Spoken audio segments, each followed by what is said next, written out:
Hey everyone, how are you doing today? This is going to be a very brutally honest collection of my opinions for the closed beta for Enlisted. We're going to start out and we're going to talk about the menu first and foremost, and then later on, I have some gameplay clips to kind of show just kind of what I'm talking about here. I will start by saying that I do believe that the overall menu system is specifically designed for PC, and it's not very clean. It's very hard to navigate by controller. Yet again, they've used a mouse style cursor for a console game, which is completely and utterly ridiculous. I will say this right now that I think it is the worst thing you could do for a console game. And this being next generation, you would think that developers have learned not to do this by now. And it's just frustrating. It's silly. I'll never understand why. It's just sloppy. It's not very good. Now, the D pad can be used to navigate the menu, but it's not very good. It's not. It's not very good at all. I can't understand. Like, I could probably spend the next 20 minutes talking about the menus and how hard they are to navigate. And especially when it comes to, like, just navigating all of it. Like, there's so much on screen here. And as you can see, I have a lot of empty stuff because I haven't unlocked anything, of course.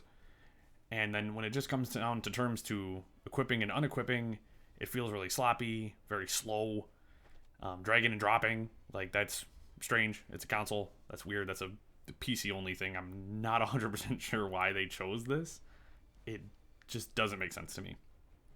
And it feels frustrating because there's been times where I thought I've equipped things, went into a match, and then found, no, I didn't actually have that item equipped. And, well, that's frustrating when you're trying to play a match and you're trying to play with a certain type of gun, and it's not there when you need it. Can't figure out why. Don't know why. Don't know why this is the decisions they decided to make for the players. It's really silly. And, as you guys can see, the D-pad navigation, there's so much. There's so much you have to navigate through to get to one single thing that you're better off just using the cursor, using the mouse style cursor. It's a little faster, makes a little bit more sense. Unfortunately, it's a huge sticking point for me. I don't like it. It's just gonna sigh. That's about all I got for you. The campaign menu, I don't really have much to say here. It's pretty straightforward. Whether you're on Allies or Axis, you get the same stuff. The guns are roughly the same on each side, and all your unlocks are basically the same. It takes a little bit of XP to get through, but that's fine. It gives you plenty to chew on as you're playing through and upgrading your units. That's cool. That's fun. I'm paused here on the tank for a moment because we'll be coming back to that in a moment when we're discussing more of, gameplay mechanics. The upgrade system feels complex and frankly useless. The more upgrades I seem to get from my team, the less helpful it seems to be, because you can add more squad mates, but your AI squad's going to get mowed down in 3 seconds anyways. And, by adding assaulters and stuff like that, you still have to get assaulters for your squads. We'll get to that shortly. But most of it is, frankly, doesn't feel very useful. Like your squad size increase is not very useful, in my opinion. I think a smaller squad is better at getting in and kicking some tail than a big squad. Your sidearm unlock, useless. And that has to do with the logistics, which we'll get to in just a moment here. But it is, no. This game, because of systems like this game is doomed to fail. This game is setting itself up for failure. And we'll get to logistics here in just a moment on this one. But, like, secondary weapon slot, there's no purpose. The increased inventory, the amount of time it takes you to unlock things is insanity. It just takes way too long to unlock things. And the workshop, all ultimately as useless. Weapon upgrades are extremely hard to get. They are massively hard to get. And this is going to lead to a pay to win system. It's going to ultimately lead to a pay to win system. Hands down. Absolutely hands down. That this game, when it goes free, when it launches fully, it's going to be a pay to win game. And this is why. Logistics. With your weapon deliveries and your troop reinforcements, it's all random. Here's your loot boxes. Here's a loot box style system that is going to hurt you. Because when you go into weapon deliveries, each one of these, you only have a random chance of getting something you might need. And the more you unlock, the harder it gets to find the things you want, because you now have more items added to the list, so your percentage chance of finding what you want goes down. And I have routinely gotten junk. Just absolute junk from these. And trying to outfit a particular squad with a particular set of weapons could take you dozens of hours. Dozens. And this is where the pay to win is going to come in, because I'm guaranteeing you that when this goes free and launches, that you'll be able to buy these. And you'll just be able to spam and unlock all the good weapons, and you're going to leave free players in the dust. Hands down, because automatic weapons are head over heels better than the bolt actions. Just, that's not even up for debate how good they are. Now, the troop reinforcements, which leads you to the academy here in just a second. The troop reinforcements are essentially useless, as well as the academy, because you have a gacha style phone game mechanic in a full-on console game, where you would have to sacrifice multiple soldiers of the same rank to get the next tier up. So I'd have to sacrifice 3 level 1s to get a level 2. But then I also have to play with those level 1 soldiers, give them enough XP to even do that. So why can't I just continuously level and upgrade them, versus giving me a gacha sort of barrier here. It's a barrier. And it's just so frustrating, because the AI is dumb. They are really dumb, and more than half the time I feel like they just die. They just die. When you die, the time it takes to switch from you're the character you're controlling to one of the AI, normally your team gets wiped out.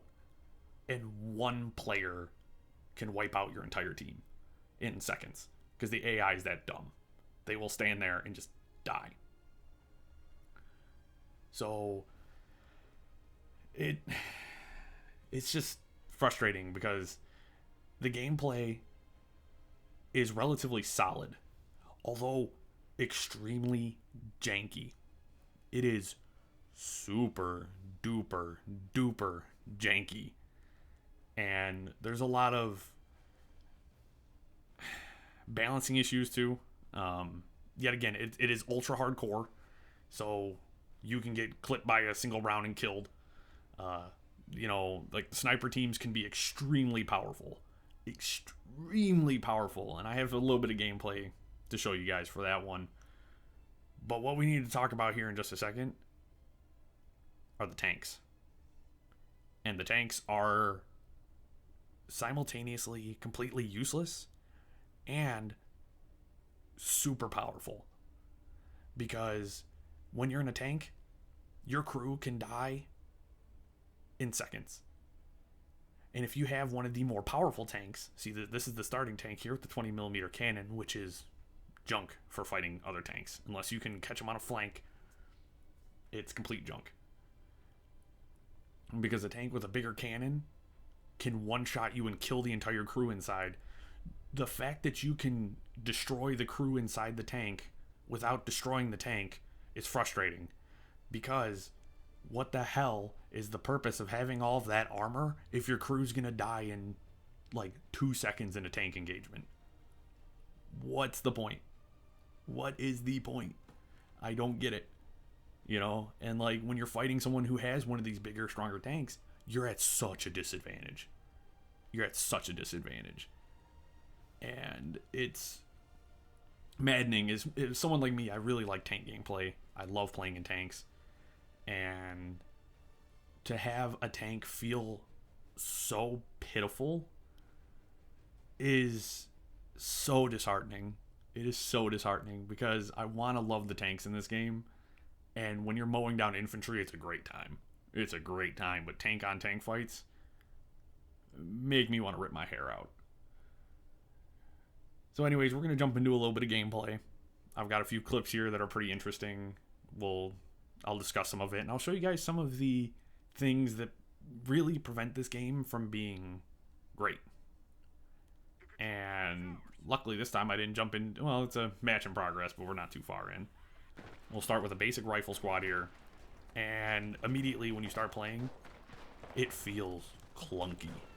It feels like the devs themselves have never moved their bodies a day in their life. Now, I do go on a little bit of a rampage here. This was really, this was my first game of the day, and I opened up pretty strong. The bolt actions at this range are very powerful. They are very, very, very powerful. As you can see, I'm one-shotting people. But most of those are probably bots. Those are probably someone's AI squad that I am mowing down currently. And it's also on the flip side. You yourself can die very quickly if you're not paying attention. And as you can see, half my squad was dead in seconds. It takes literally seconds of non-attention. And this is what gets me here. You saw I was halfway through the mantle animation and I fell back down and had to do it a second time. That's great if you're getting shot at, let me tell you what. It feels fantastic. It feels so good. And yet again, here, I'm just tearing through them with the bolt action. The one thing that gets me, though, is the one-shot kill is fine, but there's times where you shoot them and they go down, even though the guy you just shot a second before him died when you shot him. So I don't get it. It feels really strange. Now, this one's my favorite, because the window blocked the bullet. Why does glass stop a bullet? What kind of jankitude is that?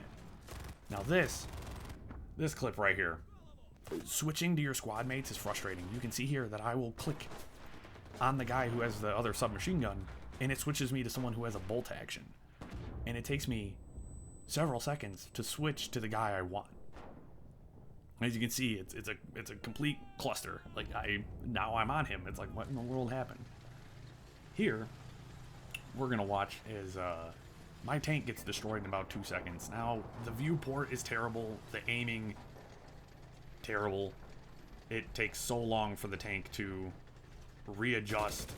And you'll see here in just a second that if you move, your point of aim goes flying. Goes flying. I can't even see this other tank. And look, I back up and my view shifts so far right that even if I could have defended myself, there's no way I would have been able to return fire. Moving and shooting in this game with the tank is completely impossible. And boom, she's gone. It's it's frustrating. Now here, I'm going to show you quite possibly one of the super jankiest things and what makes sniping next to cover almost impossible sometimes. Because the scope doesn't always align correctly with where you're aiming, the reticle, and of course the AI jumping in front of you is maddening. The AI has no self-preservation, and they will literally climb in front of you, block your shot. Why there isn't something put in place to stop the AI from running in front of you every 2 seconds, I don't know. Because I keep seeing in the patch notes they're working with the AI, but I haven't seen anything about setting up that they don't run in front of you like some dingleberries and die and block your shots, because I've missed many shots because the AI was like, oh, well, I need to run in front of this guy who has a sniper rifle, who's trying to, take care of enemies and save friendlies, but I'm a circus clown. And here, this is fun because the knife is single-handedly the strongest weapon in the whole game. Look at that. A triple kill in 2 seconds. Why would you need a sidearm? I don't need a sidearm. You just need a knife. Game over. It's like Call of Duty. So, all in all, I'd probably give this game probably a 4 out of 10. its gameplay saves it a little bit, but I think its overall just super janky nature prevents it from being something great. Thank you for coming along, and I hope to see you in the future as I do more videos.